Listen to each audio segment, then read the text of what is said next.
¿Recuerdas esos sábados de cine, palomitas baratas, un asiento bajo la imponente mandíbula de Rock Hudson? Imagen, Rock Hudson joven. Pues, la verdad oculta es esta. Los galanes de América a veces pagaban el alquiler de la misma forma en que tú comprabas esa entrada. Una moneda a la vez, pero su moneda eran ellos mismos, música tensión ligera. Imagina el Sunset Boulevard de los 40 neones vibrantes, estudios en auge, y chicos guapos, sin un centavo, haciendo fila, no solo para audiciones de pantalla, sino para pruebas después de horas, de las que jamás leíste en ninguna revista. Imagen, Sunset Boulevard 40, neones, actores jóvenes. Sé que muchos de ustedes crecieron con Valentino o suspiraron por la primera cana de Cary Grant, pero hablemos claro, de tú a tú. El Hollywood que amábamos funcionaba con secretos, y esta noche, bien, vamos a abrir ese libro prohibido. Texto en pantalla, 25 actores que cruzaron cada límite, 25 protagonistas. Hombres cuyas fotos quizás recortaste, cuyos pósteres tal vez colgaste. Cada uno de ellos obligado a cambiar su dignidad por una cena, al menos una vez. Imagen. Collage de fotos de actores de la lista, jóvenes. Quédate hasta el final. El cuarto nombre en nuestra lista reescribirá la historia de amor favorita de tu abuela. Y al terminar, te prometo que jamás volverás a mirar un primer plano, de traje y corbata, de la misma manera. Música, tensión creciendo. Ok, hagamos esto divertido. Pausa el video ahora mismo y anota 3 galanes de la época dorada que crees que aparecerán en nuestra lista. Deja esos nombres en los comentarios. Al final, te contaremos cuántos acertaste. Listo. Número 25, Brad Dexter. El camarero que compró su entrada a la fama. Imagen, Brad Dexter joven. Luego en Los 7 Magníficos. Antes de cabalgar con Los 7 Magníficos, Brad Dexter pulía cubiertos en un restaurante de Bel Air. Allí, los productores pedían filetes y postres, pero también algo más. Un whisky servido a deshoras podía pagar una semana de alquiler.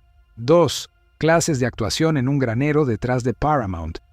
Dexter memorizaba los puros favoritos, reía chistes sin gracia y volvía a casa al amanecer, con sobres llenos de dinero pero vacíos de dignidad. Imagen, billete en sobre. Cuando Yul Brynner le entregó un Winchester, esas miradas duras que ves en pantalla no nacieron del humo de la pólvora, se forjaron en cocinas que olían a lejía y desesperación. Música tensión. Pero si un camarero pudo convertir sobras en tiempo de pantalla, espera a conocer al intrépido rebelde que dejó de ocultar su secreto y lo vendió al mundo sin tapujos. Número 24. Jack Wrangler. Del rebusque al titular. Imagen, Jack Wrangler joven, luego en Times Square. Mucho antes de que los neones de Times Square gritaran su nombre, el joven Jack Wrangler era otro estudiante de teatro sin un centavo, dormía en sofás ajenos en West Hollywood, pagaba el teléfono yendo a fiestas en Kenyon, donde la compañía significaba conversación hasta el amanecer y a veces mucho más.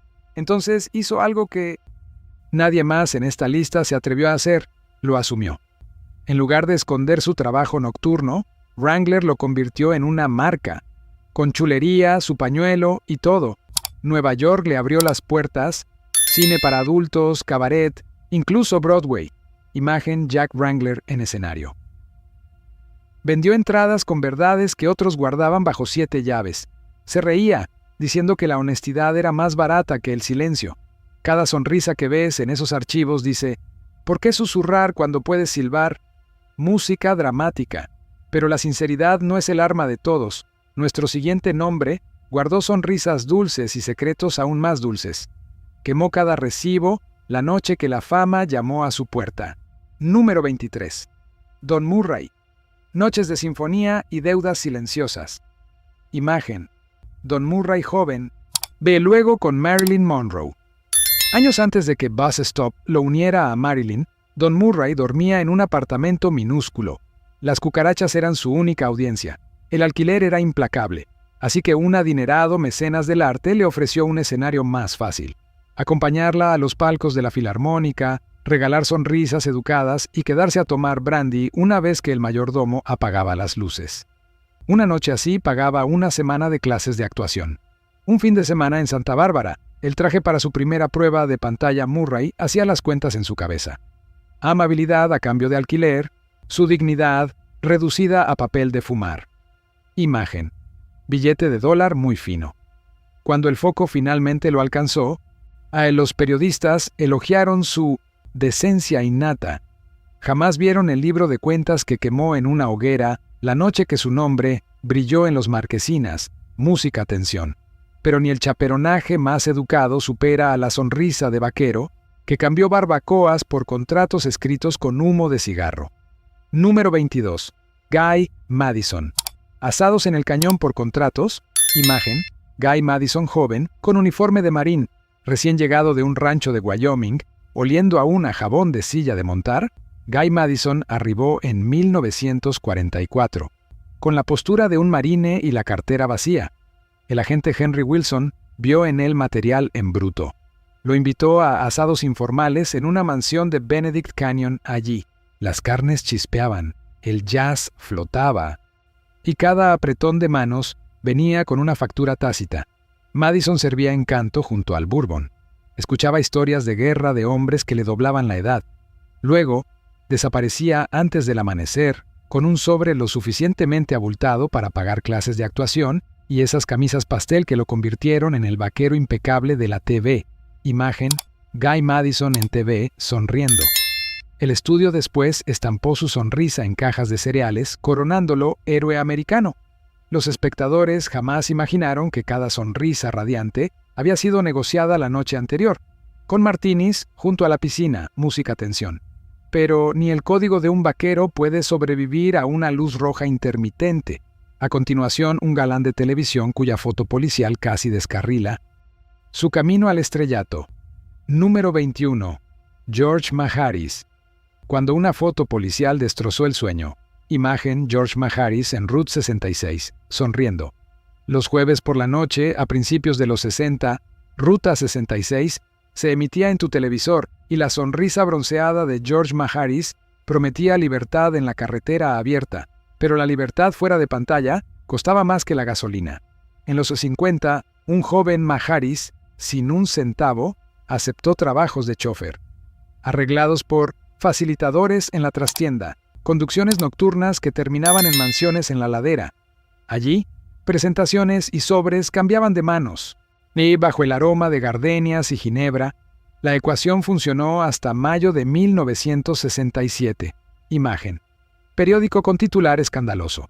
Una redada de la brigada antivicio tomó una foto que los estudios no pudieron enterrar.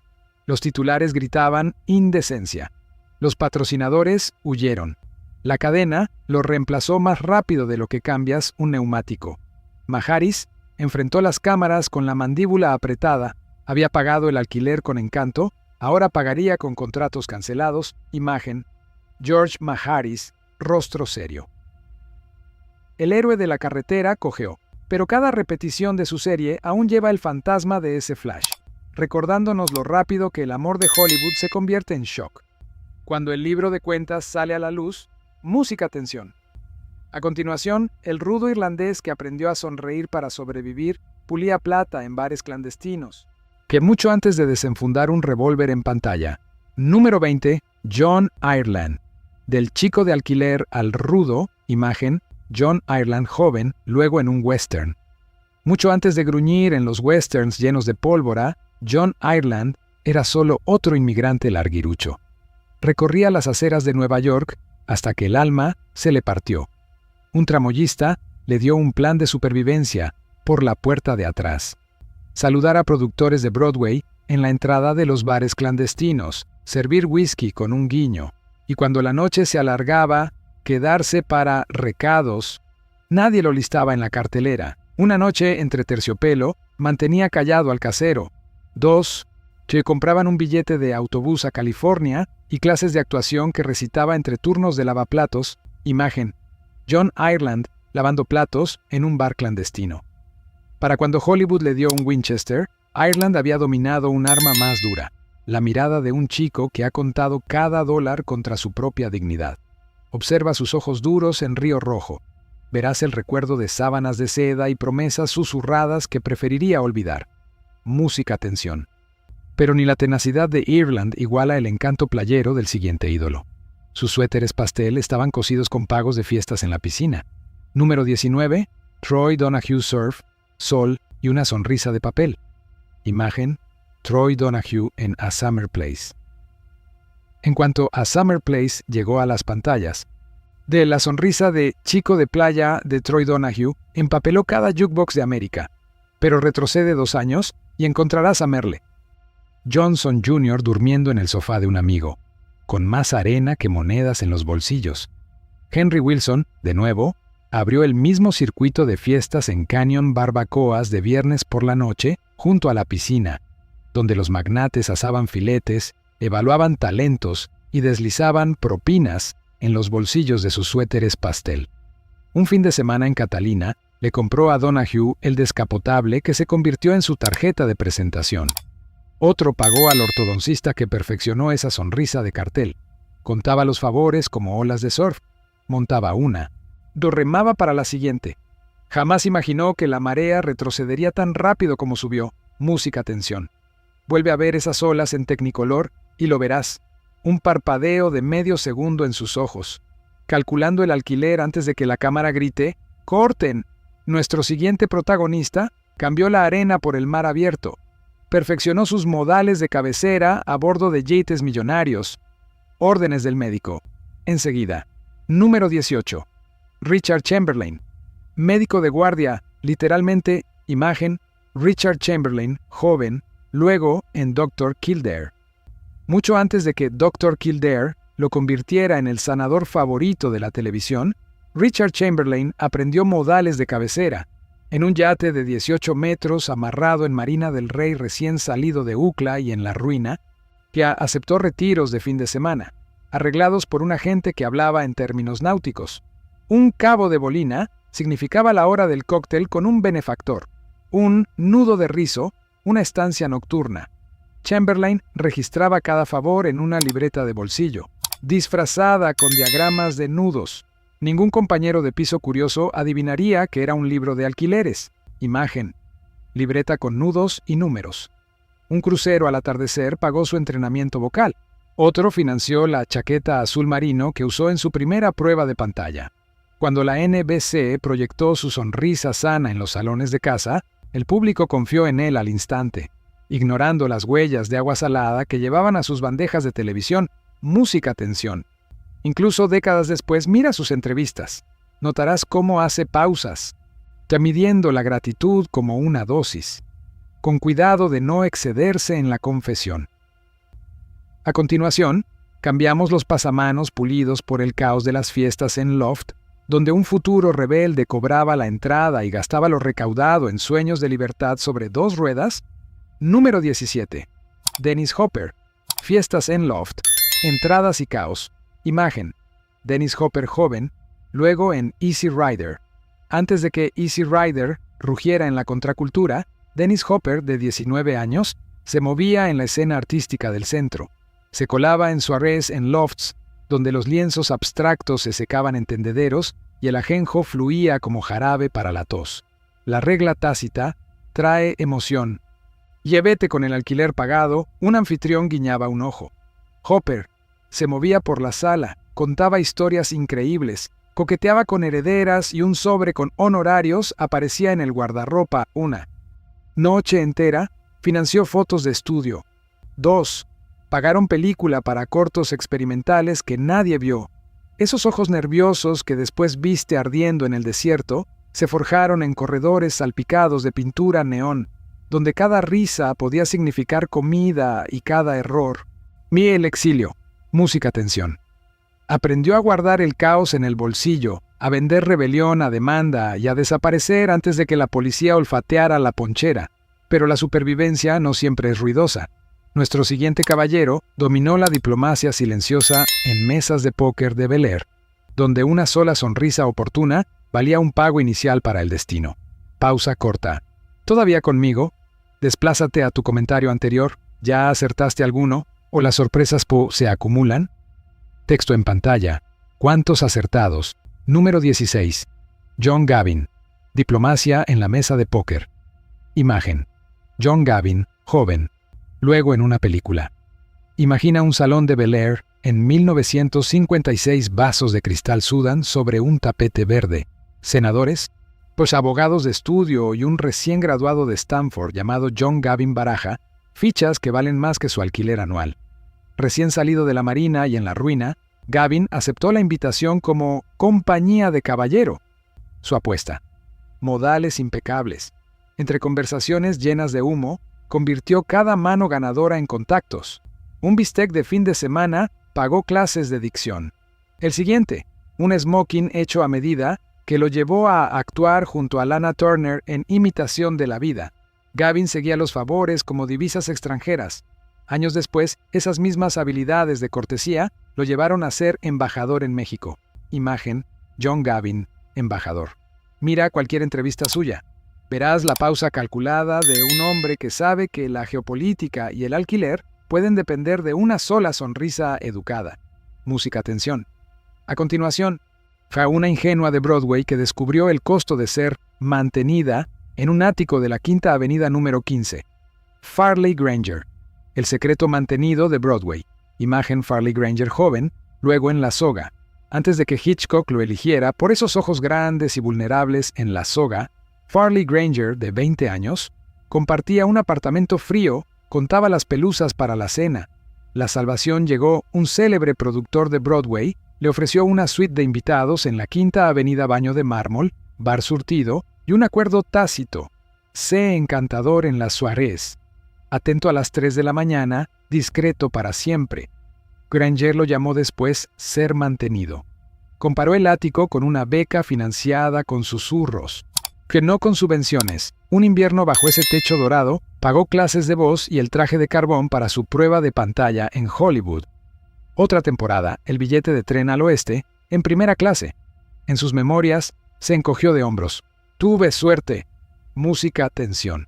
Mira su media sonrisa nerviosa en la cámara y captarás el destello de un hombre que ya sopesó el deseo contra el alquiler y decidió que las cuentas cuadraban. Pero el Zen-Maede, siguiente nombre.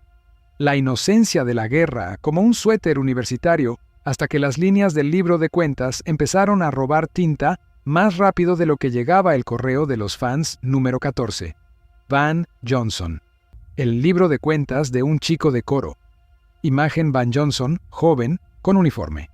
Hollywood vendió a Van Johnson como el chico de al lado de la guerra Pecas. Práctica de coro, sonrisa, cabello, peinado de domingo. Pero Johnson llegó a Los Ángeles solo con optimismo y $13. Aprendió rápido que las cafeterías de los estudios solo servían amabilidad a los nombres ya grabados en las puertas de los camerinos. Un discreto mecenas musical le ofreció un atajo: asistir a tés benéficos, encantar a benefactores de cabellos plateados, y jamás preguntar por qué aparecían sobres en el bolsillo de su chaqueta.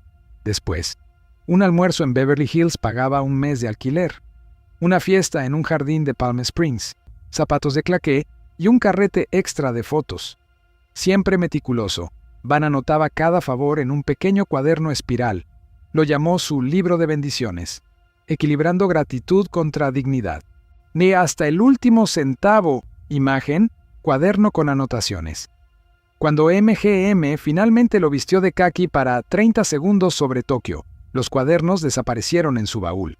Pero el hábito permaneció. Mira sus películas, lo verás hacer una pausa de un segundo antes de un chiste, como si firmara mentalmente el recibo de esa sonrisa, música, tensión.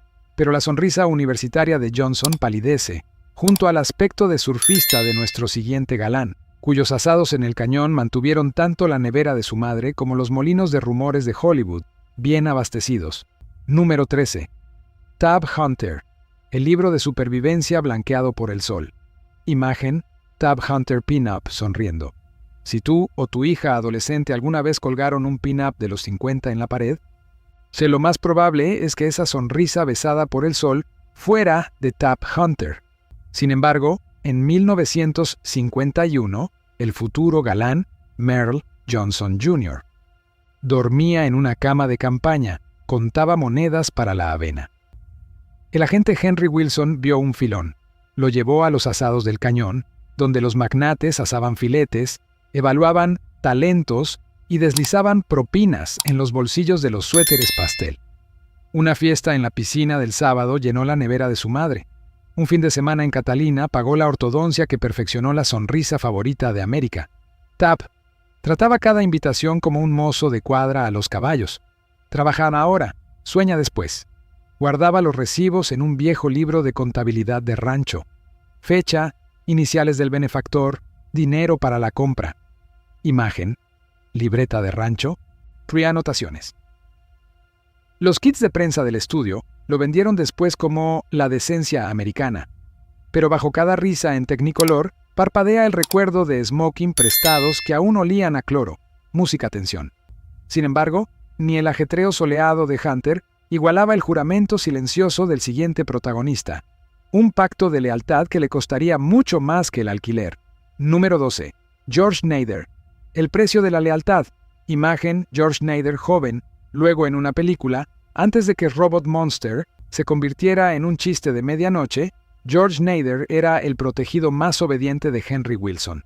Wilson le enseñó qué tenedores usar, qué risas forzar y qué deudas se debían después del anochecer. Las presentaciones junto a la piscina se desdibujaban en paseos nocturnos por el cañón, donde los productores intercambiaban promesas susurradas por una hora de encanto de Boy Scout. Cuando Rock Hudson despegó, Wilson necesitó un señuelo. Nader firmó el pacto sin tinta. Protege a Rock, acepta el segundo puesto, no digas nada. El trato pagó su alquiler y le compró un descapotable brillante, pero le robó el protagonismo. Los débiles perros de la prensa olfatearon. Universal lo exilió discretamente a imitaciones de espías europeas. Imagen, George Nader en película de espías.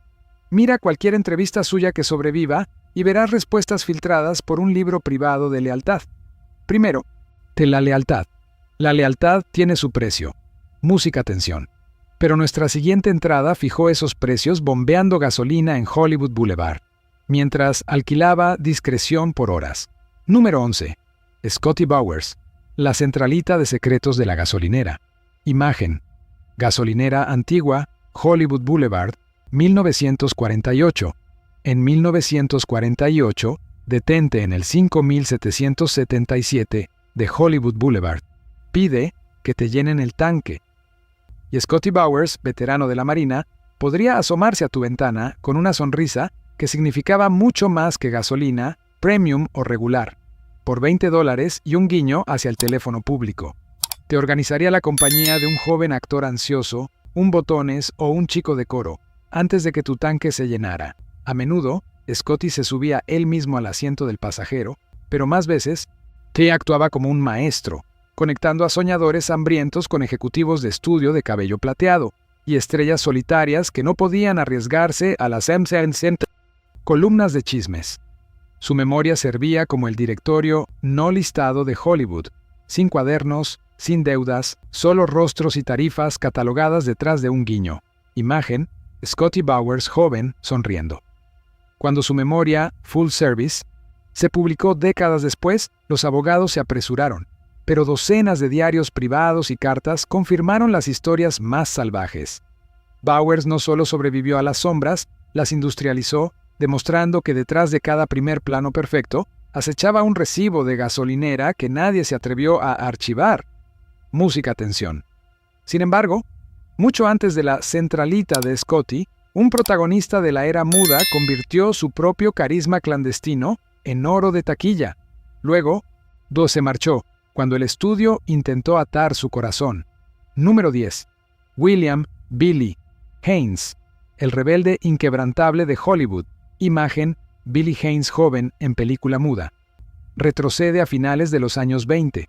El actor masculino más popular de MGM era un granjero de Virginia, ingenioso, llamado Billy Haynes. Antes de las limusinas, Haynes sobrevivía en Nueva York. Alquilaba su encanto a los clientes del teatro, quienes daban propinas más generosas que cualquier salario de corista. Un fin de semana discreto pagó el billete de tren al oeste. Otro, el smoking que lo llevó a Brown of Harvard, y una serie de éxitos. Entonces el jefe del estudio, Louis B. Mayer, le lanzó un ultimátum. Dejas a tu pareja de siempre y te casas con una estrella.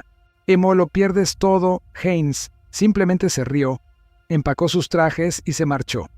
Usando el mismo Rolodex que había construido con su astucia, convirtió sus habilidades de supervivencia en un nuevo imperio. Diseñó interiores de palacios para Joan Crawford, Jack Warner, incluso para el propio Meyer. Imagen, interiores lujosos diseñados por Haynes. Mientras otros ídolos se desvanecían, la lista de clientes de Billy crecía. Prueba de que la libertad puede pagar mejor que la fama. Mira de cerca esos primeros planos precódigo. Detrás de cada guiño descarado hay un hombre que ya calculaba su ruta de escape. Una que terminó con cheques millonarios, no con cadenas de estudio, música, atención. Pero si Haynes reescribió las reglas, pues la siguiente historia muestra cuán cruelmente el viejo Hollywood podía castigar a un galán, cuyos ojos de terciopelo y llamadas privadas a medianoche finalmente abrieron la puerta a la codicia y la sangre. Número 9. Ramón Novarro. Ojos de terciopelo, factura violenta. Imagen. Ramón Novarro.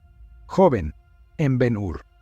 El público de la era muda cayó rendido ante Ramón Novarro, desde el momento en que su mirada profunda iluminó Ben-Hur. En 1925 fuera de pantalla, el soñador nacido en México, José Ramón Samaniego, aprendió pronto que los salarios del estudio no cubrían el hambre al atardecer. Las noches de música susurrada en mansiones de Beverly Hills pagaban mejor. Una canción al piano, una sonrisa persistente, un estipendio no registrado, deslizado en su abrigo, una invitación mantuvo encendidas las luces de gas. Otra compró los smoking de terciopelo que lo coronaron como el amante latino de MGM. Avancemos a Halloween de 1968. Dos vagabundos, persiguiendo rumores de dinero secreto, ataron a la estrella de 69 años a su cama. Lo golpearon por una fortuna que jamás existió. Imagen. Noticia de periódico sobre la muerte de Novarro. Prueba de que el chisme puede matar. Mucho después de que las cámaras se apaguen, los periódicos lo llamaron robo al azar. Los que sabían que los asesinos buscaban las ganancias ocultas de una leyenda. Vuelve a ver los etéreos primeros planos de Novarro y un destello emerge, el brillo cauteloso de un hombre que guardó su supervivencia en secretos. Y murió porque alguien creyó que esos secretos estaban apilados en billetes bajo su colchón, música tensión fuerte. Pero la tragedia de Novarro solo amplifica el mito del siguiente ícono. Un bailarín inmigrante que tangoó directamente del mecenazgo de la Quinta Avenida a la histeria global. Número 8. Rodolfo Valentino Tango. Por un precio, imagen.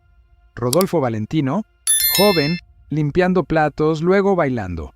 Antes de los anuncios de perfume y las fans desmayadas, ni Rodolfo Guglielmi fregaba platos en cafés de Nueva York, donde las damas de sociedad pagaban mejor por un foxtrot que por sábanas limpias.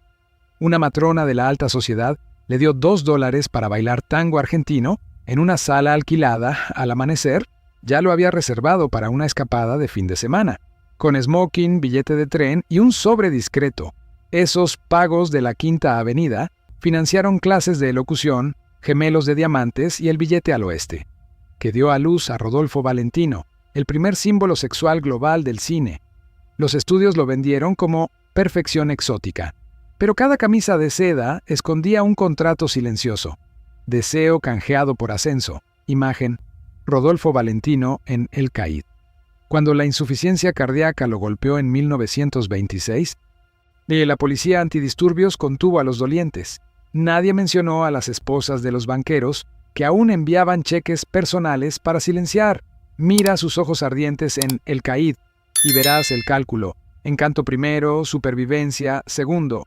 Pasión estrictamente bajo contrato, música tensión. Sin embargo, ni el abrazo pagado de Valentino palidece, junto al ídolo adolescente cuyo libro de cuentas en una caja de zapatos no pudo salvarlo de una sombra que lo siguió directo a un callejón oscuro. Número 7. Sal Mineo. El libro de cuentas en una caja de zapatos y una sombra demasiado larga. Imagen. Sal Mineo joven con James Dean. A los 17 años, Sal Mineo sonreía desde las tapas de las loncheras, el rebelde con cara de niño, junto a James Dean. Pero los cheques de ídolo adolescente llegaban lentos. El alquiler fue rápido, y un circuito telefónico secreto ofrecía un alivio rápido, llamadas de compañía privada a $50. La visita. Mineo guardaba cada fajo de dinero y las iniciales de los clientes en una caja de zapatos vieja, bajo su cama individual. Su madre pensaba que contenía cartas de fans. La fama creció, pero las llamadas nunca pararon. La paranoia creció, que algún cliente despistado pudiera sacarlo del armario o peor. En una noche de febrero de 1976, al salir de un ensayo a un callejón de West Hollywood, alguien le clavó un cuchillo bajo las costillas y desapareció. Imagen. Noticia de periódico sobre la muerte de Mineo. La policía lo achacó a un robo al azar. Sin embargo, la caja de zapatos fue lo primero que incautaron los detectives. Música, tensión fuerte. Si el encanto nervioso de Mineo se encontró con una hoja trágica, espera a ver cómo una sonrisa tímida y un libro de cuentas en una Biblia de segunda mano enmascararon el alquiler del empleado de motel más famoso de Hollywood. Número 6. Anthony Perkins. El libro de cuentas de la Biblia de segunda mano. Imagen. Anthony Perkins, joven, luego como Norman Bates. Mucho antes de que Norman Bates temblara detrás del mostrador del motel, Anthony Perkins era un joven larguirucho de 23 años. Caminaba por las calles de Hollywood con exactamente $9. Las audiciones no cubrían el alquiler, así que sus amigos lo guiaron a discretas soirées de cóctel, donde clientes mayores intercambiaban presentaciones y llaves de dormitorio por una sonrisa tímida. Siempre ahorrador, Perkins registraba cada pago en una Biblia Reina Valera desgastada, las fechas escritas en los salmos, las cantidades. Escondidas entre las páginas del Apocalipsis, imagen Biblia abierta con anotaciones. Una reunión de oración de sábado pagó la chaqueta que luego usaría en la oficina de Hitchcock. Un mes de midweek, Visits pagó el depósito de su primer bungalow. No es de extrañar que su actuación en Psicosis se sintiera tan inquietantemente real. Ya había dominado el arte de ocultar el pánico detrás del decoro. Mira la famosa escena de la ducha y quizás vislumbres las cuentas mentales de un hombre que una vez sopesó cada rubor contra el golpe del casero. Música tensión. Pero el ansioso libro de cuentas de Perkins aún no iguala la herida abierta detrás de los ojos, atormentados de nuestro siguiente ícono. Ojos que llevaron el precio total de la supervivencia a cada fotograma que tocó. Número 5. Montgomery Clift. La matemática del desgarro. Imagen. Y Montgomery Clift joven, luego en película. Los ojos de Montgomery Clift podían abrir un alma en pantalla, porque ya habían sumado cada compromiso privado fuera de ella. En 1942, rondaba los salones de ensayo de Manhattan, rico en talento, flaco en cartera, hasta que un mecenas del arte de Park Avenue le ofreció patrocinio. Los términos: aparecer en soirées, recitar Shakespeare a la luz de la chimenea, quedarse hasta los amaneceres con brandy. Un fin de semana nevado bajo esos candelabros cubría 2 meses de alquiler. Otro compró la chaqueta deportiva de cachemira que usaría en Río Rojo. Clift rastreaba cada favor como un libro de cuentas. Alquiler dividido por encanto. Autoestima restada solo cuando la supervivencia lo exigía. Cuando Hollywood lo coronó, príncipe del método, la aritmética nunca paró. Cada primer plano lo muestra calculando el costo de la honestidad contra una vida de deudas. Imagen. Montgomery Clift, rostro pensativo. Después de su casi fatal accidente automovilístico de 1956, los ejecutivos del estudio se preocuparon si las cicatrices de la cirugía venderían. Monty se preocupó de que la hinchazón expusiera deudas grabadas más profundo que la piel. Música tensión. Sin embargo, la tristeza silenciosa de Clift encuentra su igual en el apuesto espadachín que sigue, un ídolo cuyas cenas privadas eran más afiladas que cualquier espada en pantalla. Número 4. Tyrone Power esgrima y facturas de cena. Imagen, Tyrone Power joven, luego como el zorro.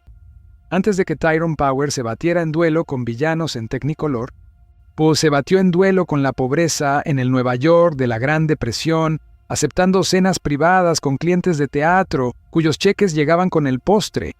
Una noche nebulosa pagó clases de esgrima. Una segunda saldó las facturas médicas de su madre.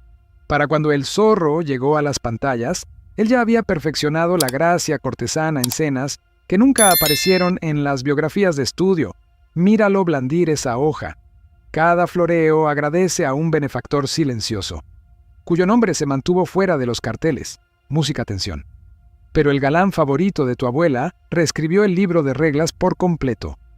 A continuación, el mecenazgo de Park Avenue de Cary Grant pone patas arriba al caballero definitivo de Hollywood. Número 3. Cary Grant. El alumno de la mecenas. Imagen: Cary Grant, joven como acróbata, de luego elegante. Una vez fue un acróbata llamado Archie Leach Grant. Dormía en un ático de Chelsea, hasta que una viuda de Park Avenue le ofreció alojamiento, comida y un pago. Siempre y cuando las noches terminaran con un vals y confidencias susurradas, sus cheques compraron trajes de Savile Row y un billete de vapor transatlántico. Su encanto solo terminaría de pulirlo. Notas cómo Grant se ajusta a un gemelo antes de cada chiste. Es un saludo silencioso a la benefactora que financió esa misma manga. Música atención. Sin embargo, ni la reinvención de Grant puede escapar del dinero de bolsillo de un rebelde, que financió tanto un Porsche como una leyenda que se estrellaba hacia el destino. Número 2. James Dean. Dinero de bolsillo sobre 4 ruedas. Imagen: James Dean, joven, que luego con su Porsche. El granjero Jimmy Dean llegó a Nueva York, tan hambriento que coqueteaba por unas patatas fritas. El director de radio Rogers Brackett le ofreció mentoría, además de un loft en Manhattan, cenas de bistec y un sobre mensual para gastos. Dean bromeaba que era más gordo que el de sus agentes.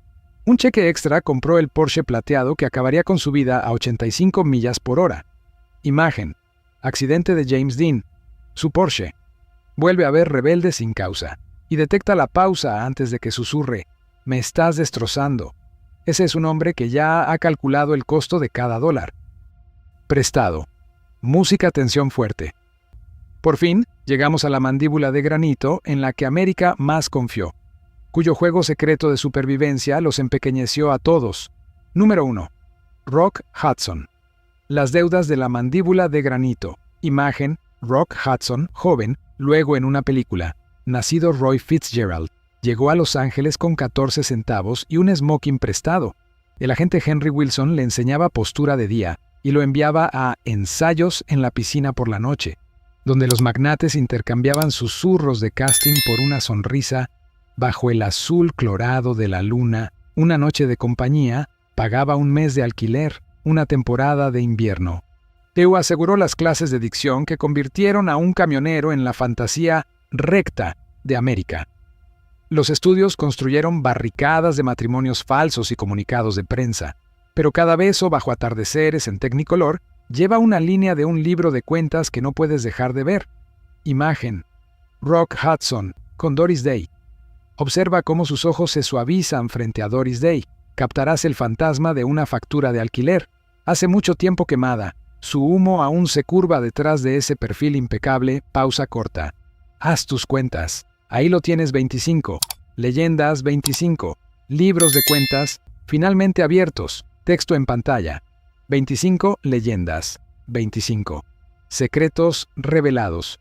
Vuelve a tu comentario. ¿Cuántos nombres acertaste? 2 de 3. Todos. Deja una respuesta y presume un poco. Nos hemos ganado estas revelaciones. Después de décadas de kits de prensa falsos, música épica final. Y si quitar el papel tapiz de Hollywood te intriga, dale a suscribirte. Esta semana descubriremos los contratos de estudio que encorsetaron a las actrices de la época dorada, más apretados que cualquier vestido. Hasta entonces, sigue girando el carrete y manteniendo las palomitas calientes, porque las historias más jugosas siempre se esconden a plena vista, esperando ojos lo suficientemente experimentados como para descubrirlas. Texto en pantalla: los datos ocultos.